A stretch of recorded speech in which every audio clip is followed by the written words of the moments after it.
Bom dia, eu sou a Bianca e hoje eu vou apresentar para vocês os meus resultados da primeira avaliação. Primeiro, para contextualizar, métodos numéricos nada mais são do que métodos para a gente resolver equações ou problemas que o método analítico seria mais difícil, mas no nosso caso a gente está procurando raízes de polinômios. E, por exemplo, vamos ver mais para frente um polinômio de grau mais elevado, então seria mais complicado encontrar uma raiz se seguindo a técnica normal. Aí, nosso primeiro ponto é a apresentação e contextualização dos dados. Eu coloquei na mesma ordem que está na avaliação, né, proposta. Aí, aqui eu vou colocar o link do vídeo. Primeiro, apresentação e contextualização dos dados, né? Eu escolhi utilizar os dados do meu relógio de frequência cardíaca. Aqui, ó, tem uma tela de como você consegue exportar esses dados da Samsung e ele coloca a hora e a frequência. Aí, eu escolhi utilizar esses dados. A base de dados na íntegra tá nesse link aqui. Selecionei 3 pontos, então 9, 9, 10 e 9, 20. Aí, adequando para os horários para a coluna de abscissas, né? Coloquei 0, 10 e 20. E a frequência no Y.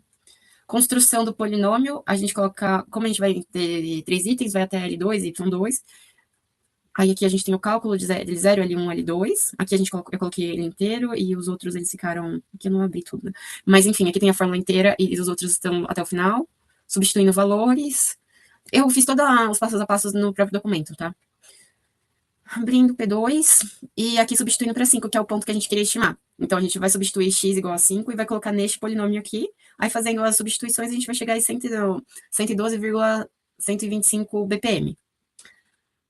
Aí, aqui, estimativa do ponto. Aqui, o ponto 4 nada mais é que o resultado final do ponto 3, né? E a questão 5 é a resolução da equação proposta na própria avaliação. Aqui a equação proposta, eu resolvi pelos dois jeitos, né, pelos dois métodos propostos. Aqui a gente tem o método da bissecção, aí novamente exibindo onde a gente vai ter que ter 2 pontos, né, A e B, e a multiplicação entre o valor dessa função tem que ser menor do que zero, então um valor negativo. E aqui, novamente, a função, aí escolhemos 2 e 3, aí substituindo 2 e 3 na função, a gente vai obter menos 0,3 e 0,5, multiplicando os dois a gente vai ter um valor negativo, tendo em vista que aqui a gente tem um negativo, né? E aí a primeira interação nada mais é que a gente faz a média entre esses dois pontos que a gente identificou aqui, que vão nos proporcionar um valor negativo, né, na multiplicação. Aí a gente tem 2,5, né, a média. Aí calculando a função para 2,5, chegamos a 0,2083. Aí, novamente, a gente pega esse ponto e coloca ele entre o ponto estimado e o anterior. Aí a gente vai ter 2,5 e 2, que vai ter uma. A gente, voltando aqui para cima, desculpa. A gente já sabe anteriormente que o 2 ele é um valor negativo e a gente obteve 2,5 como positivo. Multiplicando, a gente vai ter um valor negativo, que então a gente vai ter uma raiz dentro desse intervalo. Aí, novamente, a gente faz a média, vai dar 2,25, e chegamos à estimativa que f de 2,25 é menos 0,1667. Aí, novamente, a gente pega o valor positivo e o negativo e vamos fazer mais uma raiz, mais uma interação, né? E a média entre o 2,25 e o 2,5 vai dar 2,375. Aí chegamos a mais uma estimativa.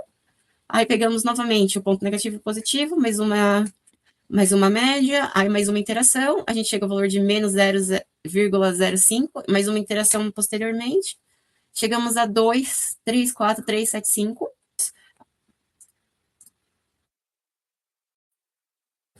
E agora, voltando para a discussão dos erros, aqui. O primeiro erro que a gente pode ter é a medição de dados propriamente dita, então um erro relacionado ao próprio relógio. Também tem um erro de interpolação, que o comportamento de uma frequência, ela não é descrito literalmente por um polinômio, né? A gente está falando de um sinal vital, de sinal biológico, que não segue uma equação propriamente dita. A gente também tem erros de truncamento e arredondamentos que podem acontecer durante os cálculos. E é isso, muitíssimo obrigada pela atenção. A introdução também, eu coloquei algumas referências científicas para introduzir o que é uma frequência cardíaca e outros pontos. Muito obrigada.